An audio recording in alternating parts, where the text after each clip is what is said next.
உட்காருங்கன்னா நாங்கள் இப்படி உட்காந்தோம். அவர் கீழே மண்டி போட்டு எங்கள் கையை இப்படி பிடிச்சிட்டு நான் இருக்கிறம்மா அழுவாதீங்க அப்படின்னாரு.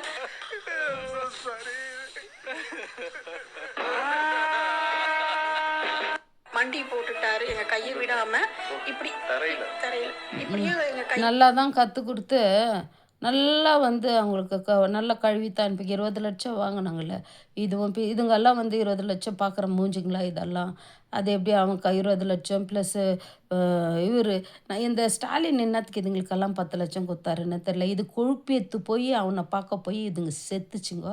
அதுக்கு அவர் ஏன் கொடுத்தாருன்னே தெரில. இந்த தரக்குரி நாய் பண்ண வேலைக்கு அவர் கவர்மெண்ட் என்னத்துக்கு காசு கொடுக்கணும்? அந்த காசை ரோட்டில் இருக்கிறாங்க பாரு, ரோட்டில் படுத்துக்கின்னு ரோட்டில் பூ விற்றுக்கின்னு ரோட்டில் நிறைய ஜனங்கள் ரோட்டில் அவங்க தமிழ்நாட்டில் இருக்கிறாங்க. அந்த ஆட்களுக்கு அந்த பணத்துங்களை ஹெல்ப் பண்ணி அவங்கள ஒரு முன்னுக்கு கொண்டு வந்திருக்கலாம் இந்த ஸ்டாலின்.